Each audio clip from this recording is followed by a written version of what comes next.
Salut tout le monde, j'espère que vous allez bien, j'espère que vous êtes entraînés aujourd'hui, super important. Aujourd'hui, je reçois quelqu'un de spécial au podcast Motivant sans bullshit, des super dads. On a sûrement déjà, croisé une vidéo d'eux dans le passé. Super dad, je reçois Caleb aujourd'hui. Merci d'être venu. That's it, ça fait plaisir, man. Yes, Merci sir. de m'accueillir. Plaisir. Merci de remarquer aussi de nous recevoir, c'est super apprécié. Donc, écoute, j'aimerais ça que tu débutes un peu par... Mais moi, j'ai une question, premièrement.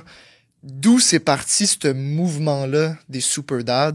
Parce que c'est pas juste une business de coaching. Pour moi, c'est un mouvement. C'est quelque chose de vraiment gros qui se passe. Fais juste nous expliquer comment c'est parti, puis d'où est venu l'intérêt de partir ça. Mais qu'est-ce qui me rend le plus fier, puis je tiens à le mettre de l'avant, c'est vraiment le mouvement qu'on a créé, right? Puis oui, c'est une business.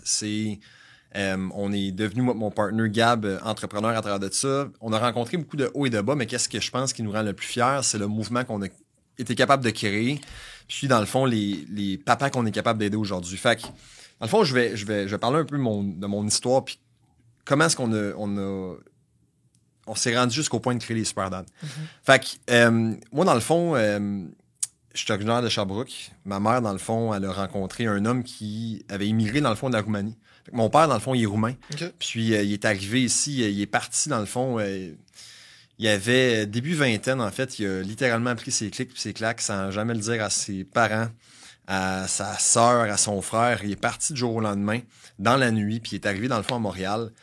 Parce en fait, il n'est pas arrivé à Montréal, il a passé à travers tout plein de différents pays. Mon père parlait 8 langages, il a fait tous les jobs sur la planète Terre. Parce qu'il est arrivé, dans le fond, après plusieurs années, il est arrivé à Montréal. Puis il fled, il est parti à la course, il voulait plus vivre en Roumanie parce qu'il rêvait en fait de vivre sa vie puis d'être libre un peu là-dedans. Puis lorsqu'il est arrivé à Montréal, après quelques années, il a rencontré ma mère. Ils ont commencé à sortir ensemble, se sont mariés, ils ont eu des enfants. Moi et mon frère plus vieux, Justin, qui a 3 ans de plus que moi. Puis mon père est arrivé de la Roumanie, un pays communiste où est-ce qu'il avait pas le droit de rien faire. Fallait qu'il son père, il se faisait emprisonner simplement parce qu'il parlait ouvertement de certaines affaires puis il voulait être un créateur de changement. Puis tout ça pour dire en fait que mon père il a voulu vivre sa vie de manière libre. Fait il est arrivé puis clairement qu'il a tombé dans une case où est-ce que là il s'est marié, il a eu des enfants, fallait qu'il ait une job 9 à 5, puis c'était pas vraiment qu'est-ce qu'il souhaitait avoir. En tout cas, tout ça pour dire que... As-tu l'impression que dans un sens ton père a fui certaines responsabilités? Ben, en fait, il a-tu fui des responsabilités? Il a fui des responsabilités que la société mettait sur lui. Okay. Fait qu'il voulait pas, dans le fond, tomber dans le moule puis faire comme son père. Tu sais, son père a jamais été présent dans sa vie parce qu'il était en prison toute sa vie juste parce qu'il voulait pas, dans le fond, suivre Ceausescu qui lui imposait, en fait, certains règlements. Fait que tout ça pour dire qu'il est arrivé au Québec, là, il a eu des enfants, puis à l'âge de... Quand j'avais 6 ans, mes parents se sont divorcés. Mon père, c'est un être très charismatique, regroupeur. Moi, je le voyais comme mon idole. Mais toute ma vie, j'ai pas pu être capable d'avoir l'attention de mon père comme je le souhaitais.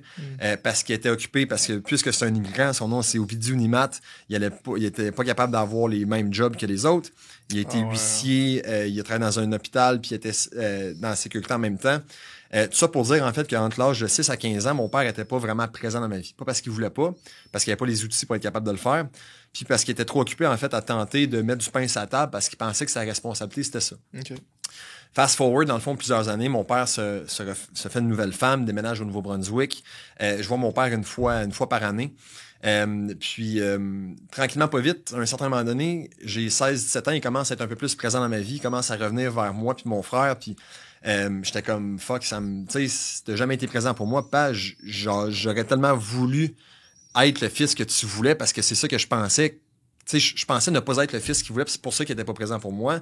Mais c'est juste parce qu'il savait pas comment être présent pour moi, il savait pas comment me montrer la bonne exemple parce que lui, il avait pas eu la bonne exemple. Fait que ça pour dire qu'à l'âge de 17 ans, je me fais appeler par mon père. Il arrive il habite au Nouveau-Brunswick. Là-bas, il s'est fait une nouvelle femme. Il y a 2 nouveaux enfants. Puis il me dit Caleb, il faut vraiment que tu viennes me visiter au Nouveau-Brunswick avec ton frère. Je pense que ça vaut vraiment la peine. J'ai quelque chose à te partager. Fait que je pars de Sherbrooke. Je m'en vais à Montréal, au Nouveau-Brunswick avec mon frère. Quand même 10 heures de route. Puis on arrive là-bas. Puis mon père m'annonçait à ce moment-là qu'il y avait un cancer. Fait qu'il y a un cancer qu'il avait appris, il avait 51 ans à ce moment-là. C'est un cancer qui était très agressif initialement, mais il l'a rapidement battu puis il a été en rémission. Fait que là, on pensait que c'était good. Puis il a commencé à être un peu plus présent dans ma vie à ce moment-là, puis j'étais comme fuck, j'ai finalement mon père. Puis finalement, quelques mois plus tard, ben, le cancer est revenu, puis à ce moment-là, ça a pris le dessus de sa vie. Puis la dernière fois que je suis allé visiter, dans le fond, au Nouveau-Brunswick, mon père, c'était un homme que je voyais il était fort. C'est un athlète. Il avait joué, dans le fond, au soccer professionnel en Roumanie. Ça avait été un arbitre de soccer. C'était une personne, comme je l'ai dit, super charismatique, rassembleur, meneur. Mais quand je suis allé visiter mon père la dernière fois au Nouveau-Brunswick, il était passé de 6 pieds 1, 200 livres à genre un gars de 130 livres, tu sais. Tout maigre, comme le Joker, man. Comme le gars dans Dallas Buyers Club, là, tout maigre parce qu'il a le cancer. Puis ça m'a vraiment choqué. Puis malheureusement, quelques semaines plus tard, mon père est décédé. Fait que à l'âge de 17 ans, j'ai perdu mon père. Puis de 17 à 19, je suis tombé dans une spirale négative. J'étais au cégep à ce moment-là. J'avais une blonde. Puis la seule manière, en fait, que j'ai su comment être capable de passer par-dessus cette bosse-là, c'est de fuir. J'étais allé à Cancun dans un voyage avec mon frère puis 2 de ses chums qui étaient 3 ans plus vieux que moi. J'ai trompé ma blonde. J'ai esquivé le problème pendant des années. Pendant des mois après ça, je suis tombé dans l'alcool, dans la drogue. Quand elle a découvert que je l'avais trompé, ça m'a démoli.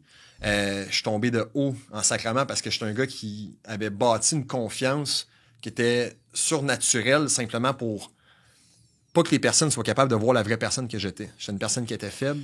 J'étais une personne qui était pas émotionnellement stable, qui était pas capable de partager ses émotions. Je préférais me battre puis être violent au lieu d'être capable de communiquer comment est-ce que je me sentais. Puis ça provenait de mon père et de la connexion que j'avais pas eue avec lui. Cette confiance-là, tu l'as bâtie. Cette carapace-là, tu l'as bâtie pour te protéger, en fait? Je l'ai bâti pour... Oui. Oui, puis j'ai toujours, dans le fond, plus jeune, je pensais être spécial, mais pas pour les bonnes raisons. Plus tard dans la vie, j'ai réalisé, dans le fond, que oui, je pouvais, dans le fond, être spécial pour les bonnes raisons, mais plus jeune, parce que les personnes... J'allais discuter à me faire des amis, j'allais discuter, je me considérais pas attirant, j'avais une vue négative de la personne que j'étais. Puis tout ça, dans le fond, selon moi, ça provient du problème où est-ce que j'ai jamais été assez pour mon père. Ou du moins, c'est ce que je pensais.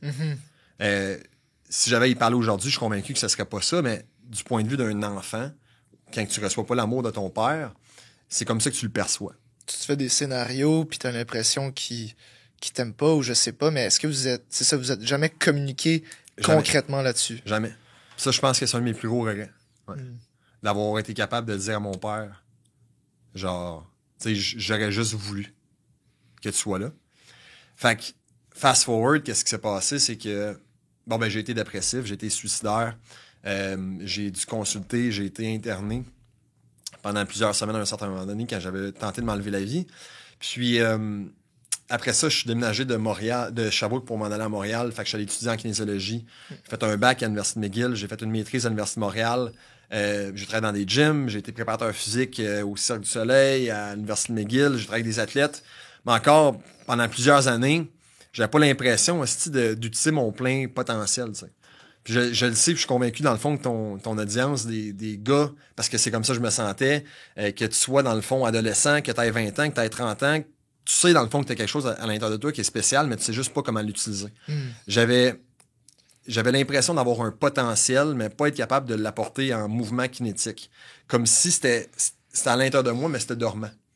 Puis je le voyais, dans le fond, à différentes places, avec des interactions humaines, avec des filles, des fois que j'étais tellement charismatique que j'étais capable de remporter leur confiance. Puis par la suite, je me tannais, fait que j'allais vers un autre défi. Puis tout ça me sonnait une cloche. Puis à un certain moment donné, après quelques années à travailler au Nautilus Plus, mais j'ai comme eu un clash. Je me suis genre dit, hey, peut-être que je devrais devenir entrepreneur. J'ai comme l'impression que j'ai un message en dedans de moi qui est plus puissant, puis je dois le partager. Puis ça, dans le fond, ça a commencé quand j'ai commencé à lire plus sur le développement personnel, Tony Robbins, le livre, dans le fond, qui m'a comme shaké, Awaken the Giant Within. Oui, absolument. Ce livre-là, ça a vraiment fait un déclic dans ma tête. Puis j'ai commencé mon parcours sans vraiment savoir c'était quoi la finalité ou c'était quoi l'objectif. Je savais qu'à l'intérieur de moi, j'avais un pourquoi qui devait être partagé. Fait qu'on a commencé, dans le fond, initialement à fin 2017, KG Performance pour Caleb puis Gabriel, mon partner, puis on le voit encore dessus le chest, c'était notre premier logo. Puis initialement, on aidait comme toi des hommes de 25 à 35, 40 ans avec des problèmes de confiance en soi, de consommation, de déprime, de dépression, parce que mon partner, il a lui aussi longtemps été dans la consommation. Puis pendant 2 ans, on aidait ces personnes-là sans vraiment avoir l'impression d'être dessus notre X. Puis on se posait tout le temps des questions. Pourquoi, man? Pourquoi est-ce qu'on n'est pas capable d'aider des personnes? Pourquoi est-ce que ces personnes-là ne reconnaissent pas notre vraie valeur? Pourquoi est-ce qu'eux sont pas capables de se rendre jusqu'où nous, on s'est rendu parce qu'on a fait beaucoup de chemin? On n'était pas encore la moitié des personnes qu'on est devenus, mon partner. Puis c'était à fin 2019, puis on était coloc à ce moment-là, qu'on s'est juste dit les vraies affaires. Ça faisait 2 ans qu'on était dans un cercle vicieux, on avait une trentaine de clients, on grattait nos scènes, on avait des job on the side, on n'était pas sur notre X, puis on s'est dit pourquoi est-ce qu'on fait, qu'est-ce qu'on fait. Puis là, on a fait le drill des 7 pourquoi. Initialement, c'est parce que je veux aider des personnes qui sont comme moi. Mais pourquoi est-ce que tu veux aider des personnes qui sont comme toi? Parce que j'ai connu la misère. Pourquoi est-ce que tu as connu la misère? Parce que mon père n'a pas été présent pour moi. Pourquoi est-ce que mon père n'a pas été présent pour toi? Puis là, à force de se questionner puis de me poser les 7 pourquoi, je me suis rendu au point où est-ce que je me suis dit, je veux pas qu'il y ait aucun autre enfant qui se sente puis qui vive qu'est-ce que moi j'ai vécu. Puis c'est là que les Superlads sont nés.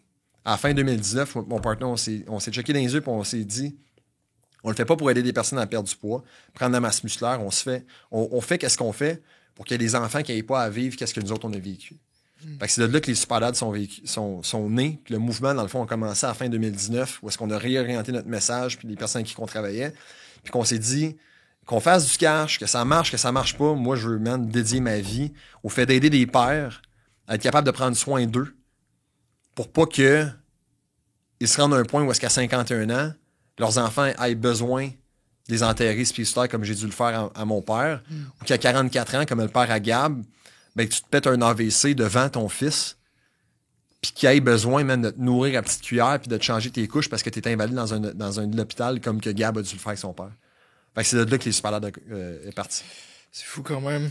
Il y a tellement de côtés néfastes à ça, tu sais, des choses que tu as vécues, des choses que, justement, tu veux pas au final que ça se répète dans d'autres familles, ces histoires-là se répètent continuellement. C'est quoi l'impact que tu sens que le fait d'aider les pères, de les accompagner, oui, à perdre du poids, mais comme on se dit, c'est beaucoup plus encore.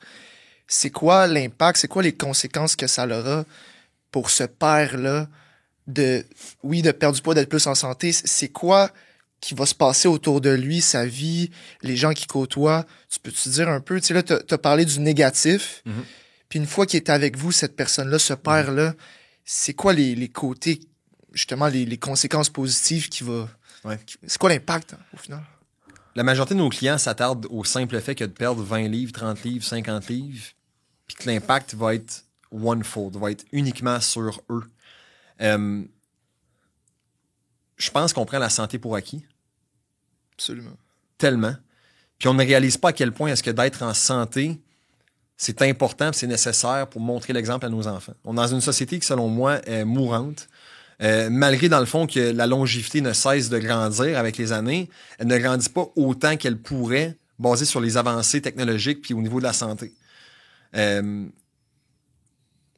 que, on est comme dans une c'est comme un couteau à double tranchant présentement. Oui, il y a des avancées technologiques, il y a des avancées où est-ce qu'on est capable, en fait, d'être capable de sauver des personnes puis d'allonger leur vie, mais ça fait juste mettre de côté la réalité que nos parents, je l'ai vu avec mon père, je le vois avec ma mère également, ils s'éloignent de la réalité dans laquelle ils sont puis dans laquelle ils vont mettre leurs enfants. Puis quand ils commencent à prendre soin d'eux, puis ils commencent à voir les impacts positifs, tant sur... Puis au-delà de la santé, parce que c'est pas quelque chose qui est quantifiable, autre que quand tu vas voir ton médecin puis il prend ta prise de sang puis il te dit « OK, t'as pas besoin de prendre de pilule pour le diabète. » Fuck off, non, ta santé, c'est pas avoir peur de crever. Genre, c'est de pas avoir peur de frapper ton mur à 51 ans. C'est d'être capable de t'acheter souliers sans aller en apnée, sacrément. C'est d'être capable de te réveiller le matin puis tu sais, de te sentir vivant. Fait que quels sont les impacts positifs que ça peut avoir sur un père de prendre soin de lui? Il peut vivre sa fucking vie. Il peut être vivant. Il y a trop de zombies, man, dans la société qui se laissent drifter, man, jour après jour, incapables de vivre leur vraie calice de vie parce qu'ils pensent que c'est normal de se sentir comme qu'ils se sentent. Mais non, c'est pas normal. T'es pas bien. Tu te sens pas bien. Laisse-moi te montrer c'est quoi sentir bien. Débarrasse-toi du 50 livres que tu traînes sur le dos. Débarrasse-toi du bagage émotionnel rattaché avec ce poids-là. Sois clair mentalement. driver vers un but, vers un objectif, puis encore plus important que ça, au-delà de te sentir bien, montre à tes enfants c'est quoi de prendre soin de ta vie, puis de ta santé, puis de vivre une vie qui est épanouie. C'est ça les impacts, les impacts positifs que tu peux avoir, tant sur toi que sur ta femme, que sur tes enfants, c'est de voir le sourire. On organise depuis maintenant 2 ans, ça va être la troisième édition cette année, qu'on fait une course à obstacles, comme Spartan Race, avec des pères de famille, mais avec leur famille également, puis de voir des petits-enfants être capables de se faire tenir dans leurs bras par leurs parents, c'est qu'est-ce qui pour moi est tellement puissant. Parce que là, ils commencent à vivre puis à réaliser qu'ils sont capables d'être présents, pas juste de corps, mais d'esprit également avec leurs enfants, puis c'est ça, les réels impacts positifs des Super Dads. C'est dans toute la famille, au final, l'impact. Parce qu'ils le font pas pour eux. À la fin de la journée, là, qui pèsent 250 ou 200 livres, la majorité des gars avec qui on travaille, ils le font dans le but de quoi? D'être plus présent, de montrer l'exemple, de te sentir bien. Ils le font pas pour le poids. Puis je pense tantôt, avant même Constance, on parlait de grossophobie, puis selon moi, de parler de grossophobie puis de parler uniquement du poids, c'est de parler dans le fond d'un symptôme puis de tenter de mettre un plaster sur un bobo sans vraiment regarder c'est quoi la maladie puis la soigner à la base. Ça, c'est un bon point. Par rapport à la grossophobie, c'est sûr que on est beaucoup dans l'acceptance puis on s'accepte comme on est, body positivity puis toutes ces choses-là. Reste que tu dois attaquer la source du problème, qui est, oui, c'est beau des sentiments, mais quelque chose qui est un peu plus important que les sentiments, ta fucking santé, puis de vivre. Ouais. Puis de vivre de manière, justement, épanouie, puis sans avoir à faire de l'apnée quand t'attaches tes souliers. C'est un exemple comme un autre. Puis tantôt, tu mentionnais comme quoi les gens, justement, on est des zombies dans un sens, dans un sens, tu sais, on veut pas nécessairement attaquer les vraies choses. Est-ce que tu crois que le problème, c'est que les gens ne savent pas comment perdent du poids, ne savent pas comment être en santé ou ne sont pas assez conscients qu'ils doivent être plus en santé? Je sais pas si tu comprends la nuance. C'est une très bonne question. Je serais prêt à mettre ma main au feu que tout le monde sait comment perdre du poids. Parce que tout le monde l'a déjà fait une fois. Puis comment est-ce que je suis capable de dire que tout le monde sait comment perdre du poids? C'est que on a tous le réflexe quand une personne nous dit « Hey, j'aimerais donc ça perdre du poids », de se dire « Ben, mange mieux, bouge plus. » Right? Fait qu'à la base, tout le monde sait comment perdre du poids. Fait qu'est-ce que le problème, c'est de ne pas savoir comment perdre du poids ou de ne pas avoir développé la résilience puis les habitudes puis la détermination nécessaire pour être capable de te rendre jusqu'à ce point-là. Fait que le problème, je crois qu'on a en tant que société, c'est de se mettre la tête dans le sable puis des mouvements tels l'acceptation de soi qui sont super positifs pour diminuer, en fait, la déprime, la dépression, puis de l'intimidation, tous les problèmes qui sont reliés avec le fait de regarder une personne, de le juger sans comprendre sa réelle situation. Mais ça fait en sorte qu'on est incapable de parler d'un problème. Puis quand on est incapable de parler d'un problème, on se referme sur celui-ci. On développe des comportements comme moi, j'ai développé un bouclier plus jeune puisque je n'étais pas capable d'être émotif puis de m'ouvrir face à mes émotions. Ben, mon réflexe à moi, c'était d'être violent. Ben, tu pourrais me regarder moi puis dire « OK, le problème, t'es violent. » C'est comme regarder une personne puis dire qu'elle est en surpoids puis OK, de me traiter moi de grossophobe parce que je dis dans le fond que cette personne est en surpoids, c'est un fait. Le miroir va dire que tu es en surpoids, pas moi. Moi, je fais juste relater les faits. Mais en parlant, en fait, d'un surpoids ou d'une situation, d'une personne, bien évidemment, il faut prendre en considération que ça n'a pas pour but de le diminuer, mais de rendre le discours ou de... Le confronter à la réalité dans un sens. Ouais, mais aussi simplement d'être ouvert à la discussion. On n'est pas une société qui est prône à être capable de parler de faits. On prend tout avec « Ah non, mais si je dis ça, je vais le blesser. » Personnel. C'est un fait, man. Je suis pas en train de... Tu sais, même si je dis que t'es gros ou que t'es maigre, à la fin de la journée, ça change pas la réalité. Puis, la seule raison pourquoi est-ce que je m'ouvre sur des sujets tels que la grossophobie, c'est pas pour dire que l'acceptation de soi, c'est pas correct. C'est pour dire, quand il y a un problème, il faudrait qu'on en parle pour trouver la solution. Einstein l'a dit, 50% de la solution, c'est le problème. Si on parle pas du problème, comment est-ce qu'on est supposé trouver la solution? C'est pas possible. Puis quand on parle du problème, hey, on en a-tu parlé du fucking COVID? On en a parlé en sacrament. Qu'est-ce qu'on a fait? Même si on n'a peut-être pas trouvé la meilleure solution, on a mis en place des actions pour tenter de se rapprocher de l'action, du problème. Aujourd'hui, en 2018, Statistique Canada a déterminé que 69% des hommes au-dessus de 20 ans sont en surpoids. 70% de la population au Canada est en surpoids. Puis quand est-ce qu'on parle des manchettes? À tous les fucking jours, excuse-moi, à tous les jours, ce qu'on faisait lors du COVID, c'est qu'on parlait dans le fond du nombre de décès, du nombre de personnes malades, du nombre de personnes qui sont rentrées en hôpital. Puis ça elle affectait même pas 100% de la société, 70%. Je connais pas les statistiques à ce niveau-là, mais chose certaine, je suis convaincu qu'il y avait pas mal plus de personnes en surpoids, en problème d'embonpoint, que de personnes qui souffraient de COVID. Pourtant, de quoi qu'on parlait? On parlait de COVID. Puis encore aujourd'hui, ce problème-là attaque 2/3 de notre population, puis on n'en parle pas. Comment est-ce qu'on est supposé trouver des solutions? Comment est-ce qu'on est supposé d'être capable de supporter ces personnes-là? Non. Puisqu'on ne parle pas du problème, qu'est-ce qui se passe? Le problème ne cesse de s'amplifier, puis les personnes ne cessent de se mettre la tête dans le sable, puis de croire que c'est pas normal d'en parler. C'est fou. Je pense qu'ils devraient faire comme ils ont fait pendant le confinement au début du COVID, de l'annoncer dans les nouvelles. Il y a combien de morts, combien d'hospitalisés, combien sont en surpoids, combien sont en dépression, le taux de suicide, à quel point il augmente. C'est toutes ces choses-là qu'on devrait aborder plus, puis c'est un peu notre mission dans un sens, c'est que, crime, checkez-moi là, checkez mes vidéos, écoutez notre contenu, écoutez ce qu'on fait, puis let's go, faites quoi? Faites pas juste écouter les vidéos puis faites quelque chose. Exact. Puis je pense quand tu partages ces numéros-là, ce qui serait important, tu voyais, là, où aller chercher tes ressources, où aller te faire vacciner, où avec qui parler si t'as des problèmes. Ben, pourquoi pas ne pas avoir, dans le fond, des helplines, tu sais. Ne pas quotidiennement parler, dans le fond, de quels sont tu sais, il nous parlait, dans le fond, de se laver les mains. Il nous parlait de bien s'hydrater, de tenter d'éviter les contacts. OK?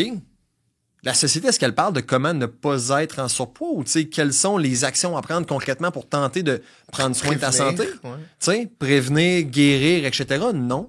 Fait que selon moi, là, c'est sûr que c'est fucking far-fetched de commencer quotidiennement à parler des statistiques des personnes qui sont en surpoids puis de la dépression, mais que ce soit pas tabou de parler du surpoids parce que toute discussion qui est pas mise de l'avant va souvent être mise de côté, puis lorsqu'elle est mise de côté, on rajoute un stigma à parler de ça.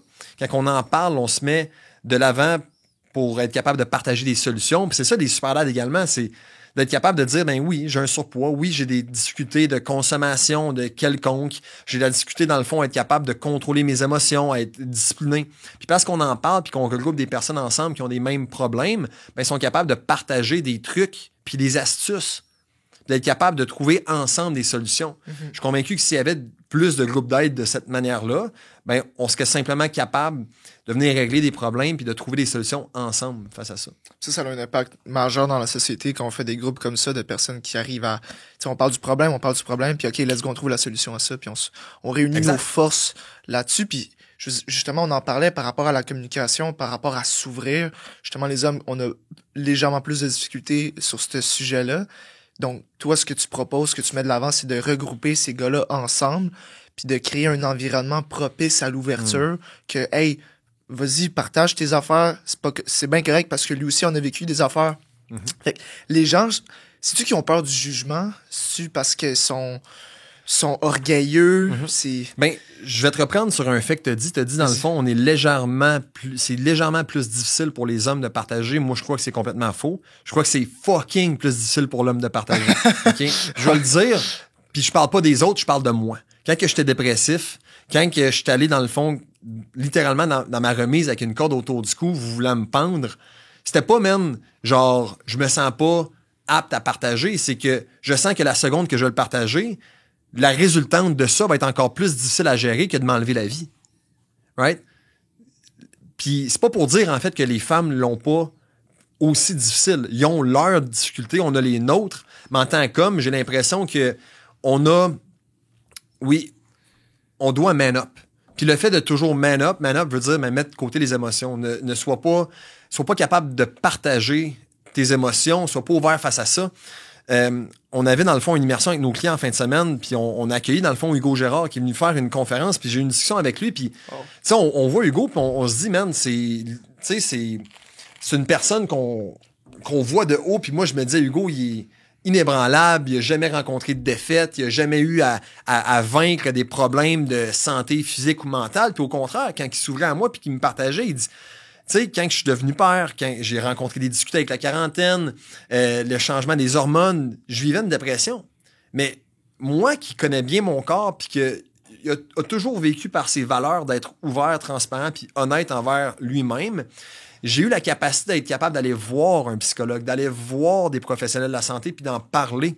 Puis il y a une mission, Hugo, qui est similaire à l'autre puis très alignée, que de parler puis de partager nos problèmes avec les bonnes personnes, des personnes qui vont t'écouter puis ont pour but de t'aider puis t'assister là-dedans, c'est qu'est-ce qu'on devrait plus faire en tant qu'homme. Puis si on est capable de le faire puis de voir des personnalités aussi connues que nous, que Hugo, que peu importe, ben on permet à l'homme de le faire. On permet à l'homme de, oui, être le pilier puis montrer l'exemple, mais montrer l'exemple pas juste parce qu'il est fort, mais parce qu'il est capable de mettre un genou au sol, qui est capable de prendre un pas de recul, qui est capable de dire, écoute, I took one, j'ai bien de la misère présentement, parce que la seconde, c'est rare que toi, tu vas stand-up. Dernièrement, j'ai un épisode très difficile, puis j'ai osé stand-up avec mon partner, j'ai osé stand-up avec ma blonde, puis dire, hey, j'ai beaucoup discuté en ce moment. Je l'ai discuté à gérer mon anxiété. J'ai encore des tendances. Je me considère pas une personne dépressive. Je considère que j'ai des tendances dépressives, des traits de personnalité qui m'apportent beaucoup vers le pessimisme parfois, puis de pas être capable de voir passer les adversités, les obstacles. Mais en m'ouvrant face à ça, en ayant développé les outils par le passé, ça m'a permis d'être capable d'aller chercher l'aide nécessaire. C'est ça que l'homme a besoin. Des outils pour aller de l'avant. Puis de s'ouvrir, de partager. Puis on voit tous ces médias sociaux, c'est beau, tu sais, les hommes sont forts, man, sont capables. Ouais, mais sont capables d'encore plus. S'ils sont capables de pas juste en donner, mais d'en prendre également, puis d'accepter parfois de pas être parfait, d'être le pilier, man, qui doit à tout coup passer à travers chaque obstacle. T'as raison, parce que si on prend, par exemple, un soldat qui s'en va à la guerre, puis il a été blessé, il s'en va justement à l'infirmerie pour se faire soigner, il doit quand même se montrer d'une manière vulnérable pour qu'on puisse le guérir, qu'on puisse lui donner les trousses de premiers soins, peu importe. C'est la même chose mentalement. Ouais.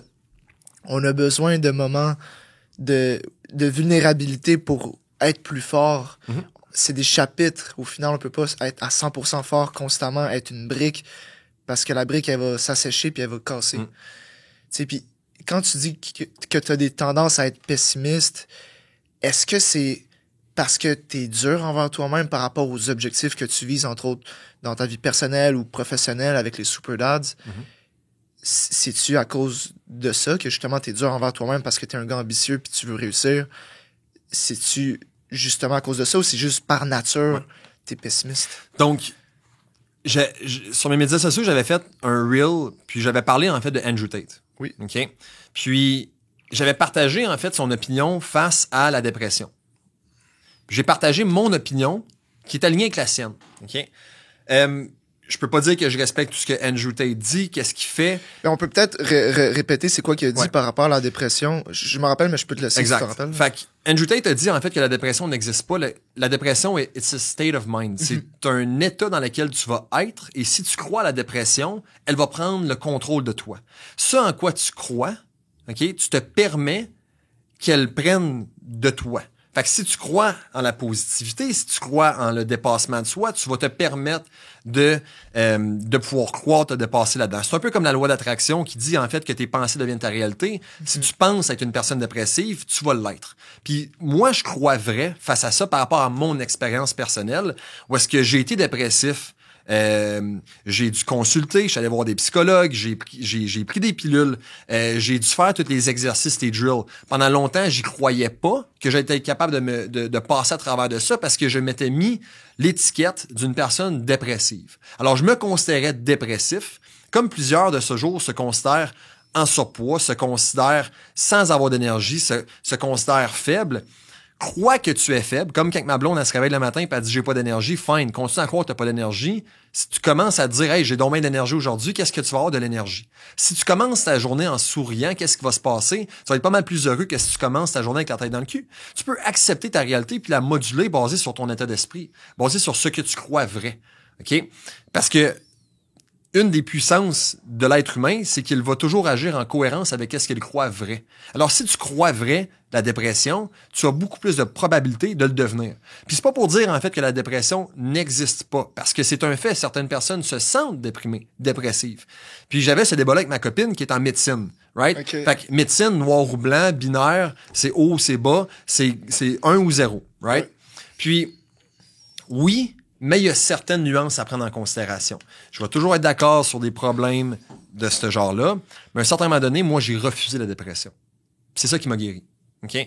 Qu'est-ce qui m'a guéri? C'est pas les pilules, c'est d'en parler, d'oser dire que j'avais des tendances dépressives, puis d'être capable de venir trouver la source de la problématique. Fait qu'est-ce qui a fait en sorte que je me suis rendu jusqu'à la dépression? Ben, c'était l'incapacité d'avoir des objectifs, d'avoir des buts, d'être aligné, d'être drivé par des choses qui me passionnaient. J'ai longtemps dit que j'étais pas bon à l'école. Pourquoi? Parce que, j'avais pas des cours qui me passionnaient, right? Je me tenais avec les mauvaises personnes, je me dépassais pas, j'avais pas des buts, puis tout ce genre d'affaires-là. Fait qu'à un certain moment donné dans ma vie, puis encore dernièrement, je dois me battre continuellement avec mon bagage émotionnel, puis mon parcours, mes difficultés que j'ai rencontrées, mais ça a développé une certaine résilience que lorsque je rencontre des phases d'anxiété, de déprime, je sais quand novembre arrive, octobre arrive, puis il fait pas mal plus noir, c'est plus difficile. Si dans ce moment-là, moi, j'accepte en fait que je sois déprimé, que je sois off, j'aurai beaucoup plus de difficultés, tandis que si j'ai des habitudes de vie, tu sais, j'ai développé en fait un bagage, un toolbox,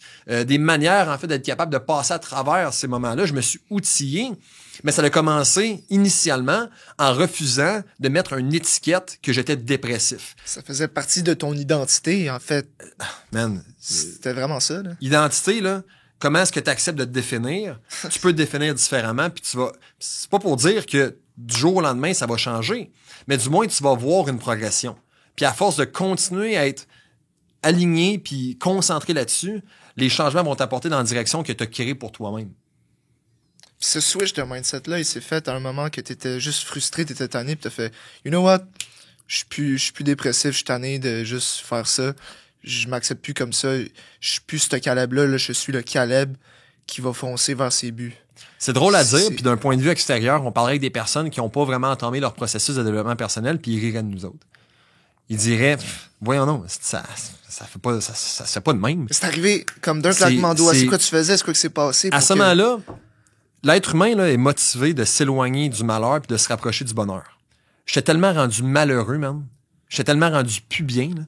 Tu sais, quand tu te bois, man, pour aller te coucher, man, à l'âge de 18-19 ans, quand que tu te fais manipuler par des personnes qui t'apportent dans une direction qui est complètement contraire à la personne que tu veux vivre, j'étais tellement en phase de souffrance qu'à ce moment-là, je me suis dit, man, qu'est-ce que j'ai à perdre, tu sais?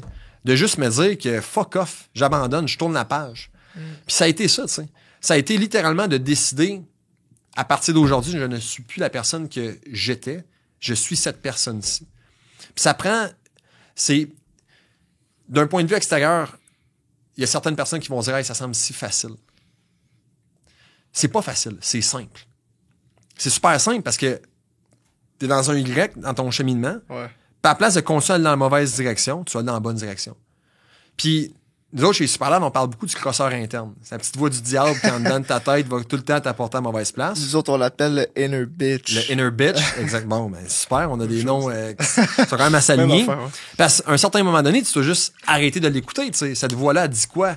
Elle dit, bon, ben reste sur le divan. Elle dit, hey, tu te sens pas bien. Hey, continue dans le fond à rester dans ton cercle vicieux. Puis à un certain moment donné, tu sais, tu dois entendre la voix du super dad. Puis tu dois te rappeler pourquoi est-ce que tu le fais. Puis nous autres, c'est comme ça qu'on aide. Puis tu sais, le terme motivant, je l'aime pas.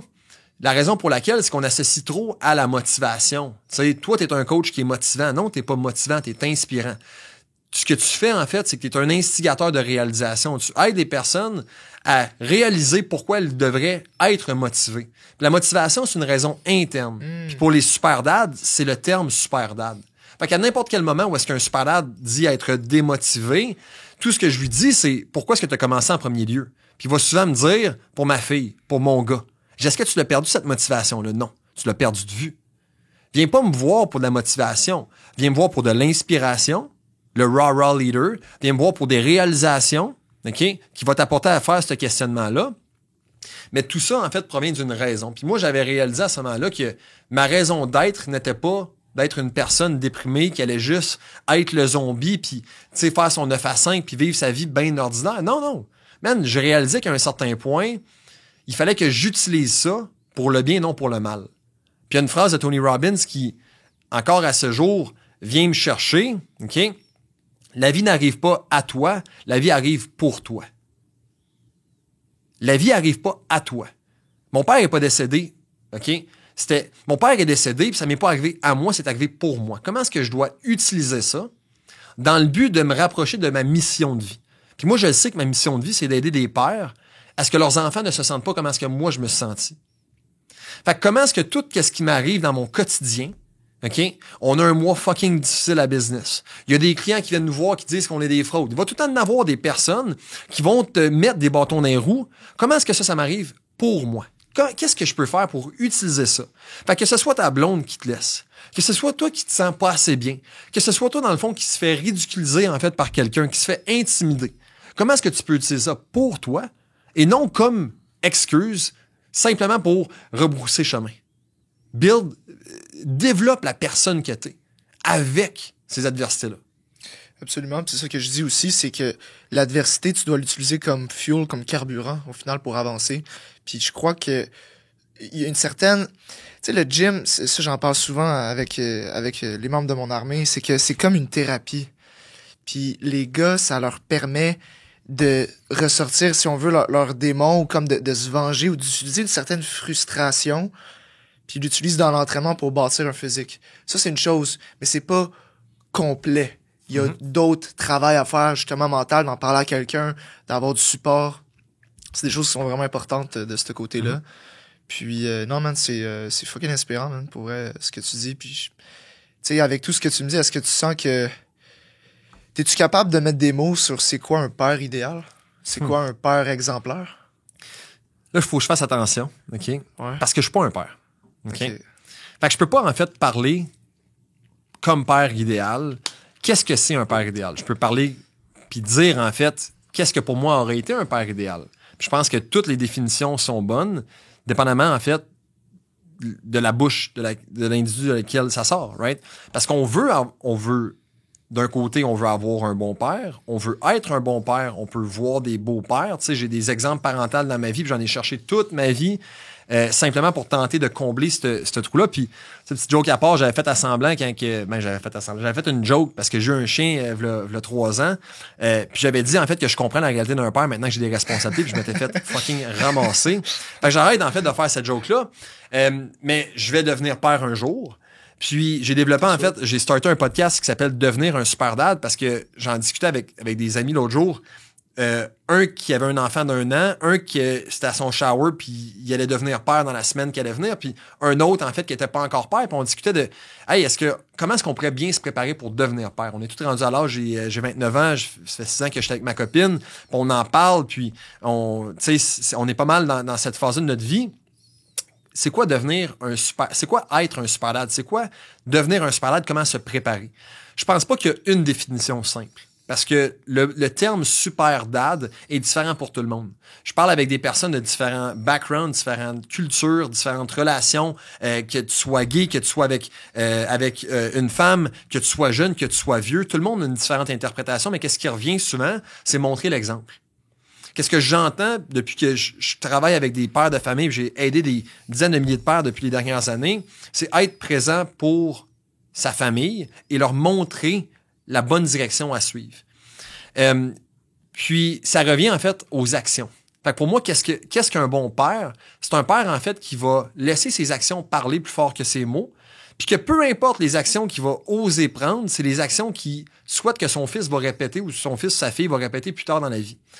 C'est une personne qui, sans mettre sa famille de côté, sans se mettre de côté, il va réaliser, en fait, qu'en prenant une action, il va pas juste dire à ses enfants quoi faire, il va leur montrer comment le faire eux également. Chose que j'ai réalisé, c'est qu'on n'a pas de ressources faites spécifiquement pour des pères. C'est ce qu'on est en train de créer avec les super dads, de te montrer comment devenir un bon père en termes de tes responsabilités, tant de la parentalité, de la paternité, quelle relation tu seras avoir avec ta femme au niveau des finances, au niveau de la profession, en tant que leader, au niveau de ta santé, tant physique que mentale.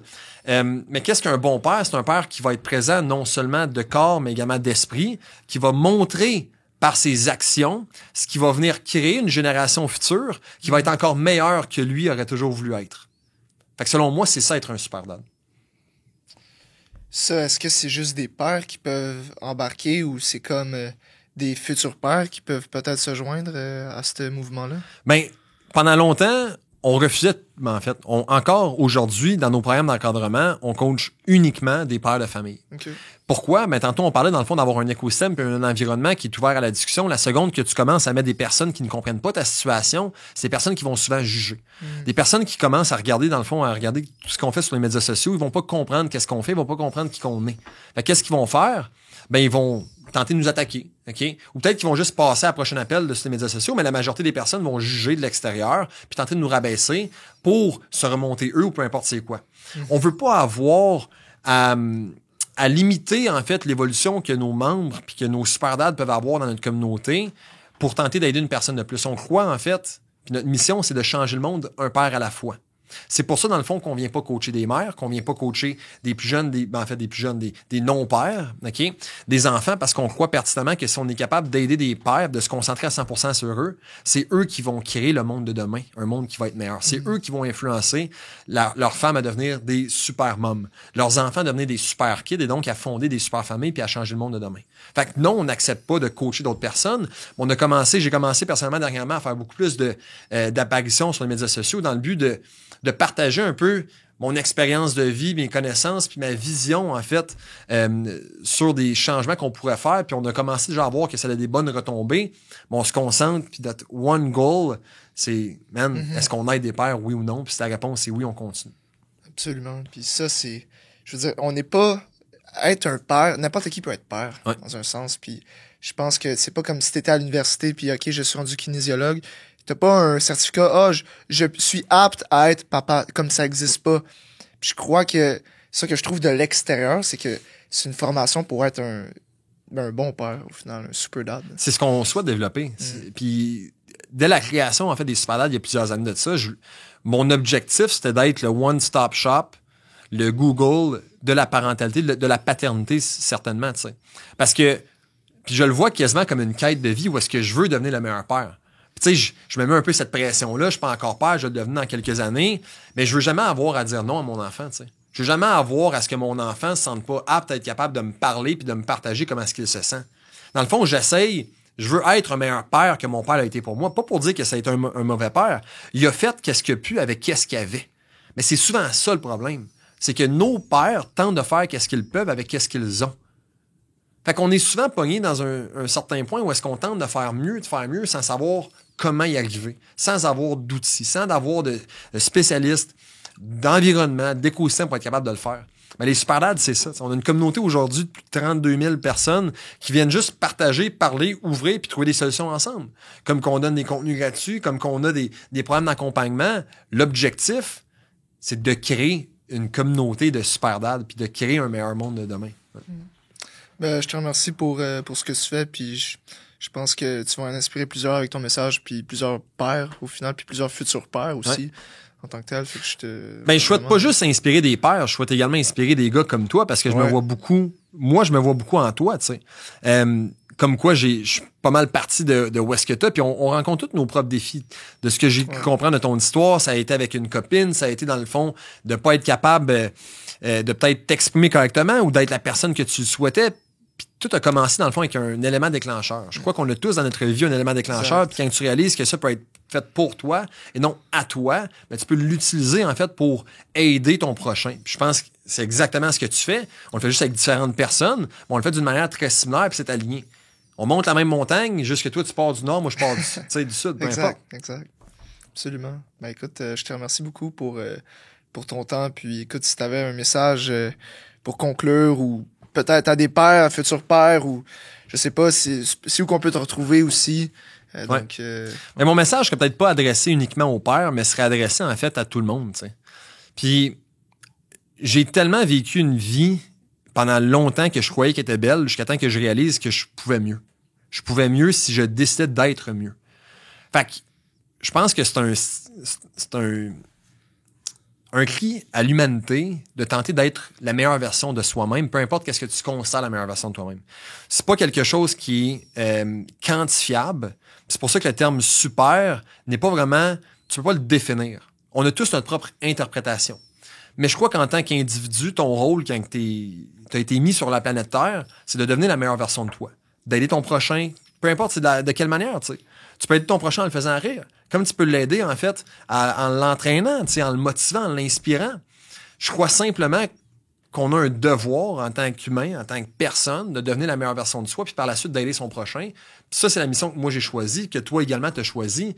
Puis si on est capable d'avoir des instigateurs de changement comme qu'on l'est, puis que toi t'influences une personne, mais cette personne-là va en influencer deux, c'est ça qui va faire une vague de changement. Parce que le problème dans notre société de nos jours, c'est qu'on en parlait tantôt de zombies, de moutons, peu importe la définition, le terme que tu veux y attribuer, c'est que si on continue en fait de juste surfer la vague, à un certain point, quand la vague va devenir un tsunami puis elle va nous emporter là-dedans, ben là on va se dire qu'est-ce qu'on aurait dû faire, qu'est-ce qu'on pourrait faire. Faut pas attendre ce moment-là. Le moment il est maintenant, puis faut qu'on en profite. C'est live qu'on fait ça, sinon ça arrivera jamais. Et voilà. Ouais. Do it. Bien sûr, bien sûr. Si t'as aimé, en fait, c'est sûr que t'as aimé, c'était vraiment un bon épisode. Merci beaucoup, Caleb, pour ton temps. Puis écoute, je t'invite à laisser un 5 étoiles sur Spotify si t'es sur YouTube. Je t'invite à liker, à commenter comment t'as trouvé l'épisode d'aujourd'hui. Abonne-toi si c'est pas déjà fait. Puis on se retrouve pour un prochain épisode. D'ici là, va t'entraîner.